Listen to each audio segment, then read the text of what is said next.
Hey guys, what's up? It's Danielle. So welcome back to my channel. For today's video, I am coming to you with part 2 of my series on how to get started with cash envelopes. Now, in last week's video, which I will have linked below if you didn't see that already, I talked about the very first 2 steps, which are admittedly the most critical in my opinion. The first of which is you want to look at all of your accounts. And I went into more detail with that, but to basically give you a rundown again, you want to look at credit cards, debit cards, any kind of shared accounts, even 401ks, anything that you have where there's money tied up in an account of any sort. You want to see what it actually is, and of course, where it actually is, and just take notes on it. If you have loans, you want to see how much you still owe, as well as what your monthly payments are, and also what your interest rate is. The second step, which is, I would say, equally as important, is you want to track your spending. I recommend at least 2 to 3 months worth, but you can get away with a month. To be honest, I actually did that when I first started out. So it depends on what you're comfortable with. A lot of people, myself included, don't want to wait 3 months, which is perfectly understandable because if you have the budgeting bug, it's generally because you are in a pickle right now. So that's a generalization, but in my experience, every time that I've been like, I need to budget, it's been because I went a little too overboard.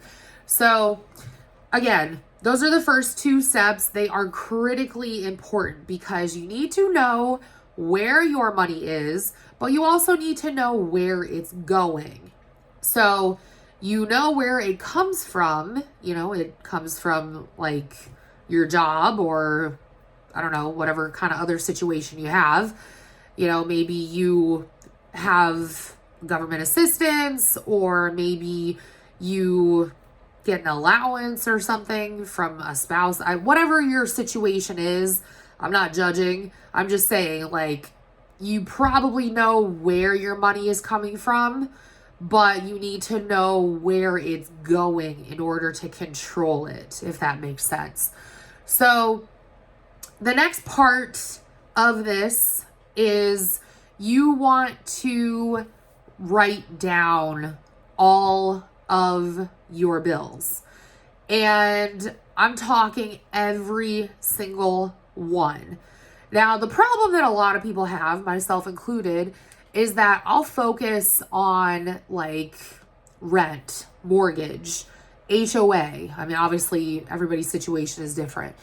You'll focus on the things that you pay every single month, but the stuff that's like a one-off, like, oh, I decided to get HBO last month and that was $15 or whatever, but I canceled it, so I'm not paying that this month. That's the kind of stuff that you also want to pay attention to. I think there's an old adage, I don't remember who said it, but they said that debt it doesn't happen hundreds of dollars at a time. It happens like $5 or $10 at a time. In my case, it's about $50 at a time. So you always think that you're spending less, and then you feel like you can spend more. You get where I'm going with this? So it's kind of like you're trying to cheat the system, but you're still not succeeding at it, if that makes sense. So anyways, that being said, you need to write down all of your expenses, all of your bills, whatever they are, write them down. And something that really helps most people is to have them in date order. So, for example, I have to have mine in date order because otherwise I will literally freak out. And it's the way my brain works. It makes sense to me. I think a majority of people are like that. But To me, it makes sense that on the first of the month, every single month, I know that my mortgage and my HOA are both due. So that means that I need to make sure I have that money in my account in order to pay my bills. Again, the same thing happens with stuff like your phone bill, or if you have student loans that you're paying off, or maybe a car payment. You need to make sure that you have that money in your account, or however you're paying your bills, in order to actually pay them. Now, I'm going to just throw a little disclaimer out there. I realize that not everybody uses strictly cash, and that's perfectly fine. What I like to do personally is I have all of my stuff on auto pay. I watch it like a hawk, but I have it on auto pay. I also will check off if I have my bills paid, because then I know that, yes, I paid my phone bill this month. Yes, I paid my HOA this month. It's a good way to not only double check and make sure that you're holding yourself accountable, but it's also a good way to make sure that people are not trying to take advantage of you. And nobody's perfect. Companies are not perfect. So it's a good practice to get into, to just double check regardless, because the last thing that you want is to only have like $1,500 left in your account, and then somebody hits a wrong number or what have you, and you end up paying a bill and you're only left with $200 in your account for the next 3 weeks. So again, that's an extreme example, but it's definitely something that I think a lot of people have encountered, if not most. So just be cognizant of that. Personally, I think sorry, my cat's up here. Personally, I think the easiest way to do it is to pay all of your main bills with your accounts. And then anything that is a variable expense is something that you pay with cash. Again, it's going to depend on your situation. And if that's something that you don't want to do, that's perfectly fine. The good thing is that, you can tweak everything so that it works for you, your situation, your family, whatever. So, like I said, you want to make sure that you have all of your bills written down. I have stuff falling on my desk. Sorry. But you want to make sure that you have everything written down for all of your bills, including the due date and any sort of like nuances. Now, when I talk about nuances, we'll get into this in a separate video because I don't want these to be too long, but I'm talking about I call them fixed expenses. They're technically variable, but they are your utilities.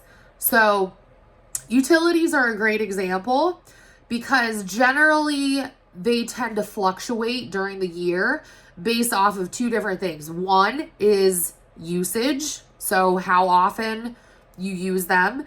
And the second one is the time of year. So a perfect example is electricity. For me, I will use more electricity during the winter because I turn on the heat. I will use more electricity during the summer because I will turn on the air conditioning. So my favorite months, personally, are fall and spring because I can get away with not having anything except just the lights on, and my house feels fine. You know, I'm not overheating. I'm not terribly cold. And I mean, I could talk about this in a separate video of like things that I've picked up since I was a kid that might seem a little extreme to save money, but they definitely work. But that's for a different video. So again, you want to make sure that you have your bills written down, and you just want to kind of see what you have. At this point, we're still breaking everything down so that you can see exactly where you're at.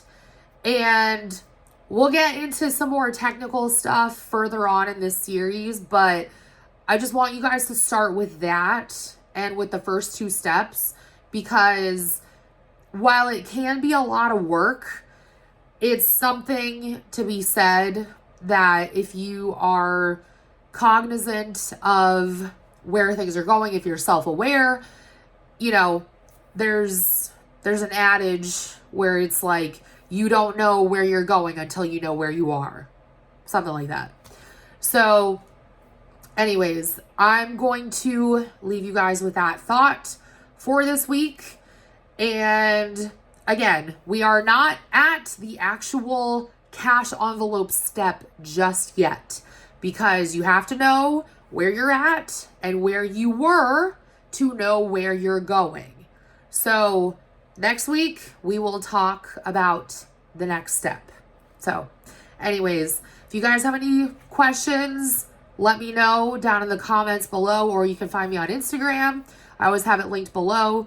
But anyways, thank you guys so much for watching. I love you all, and I'll talk to you all in my next video. Bye, guys.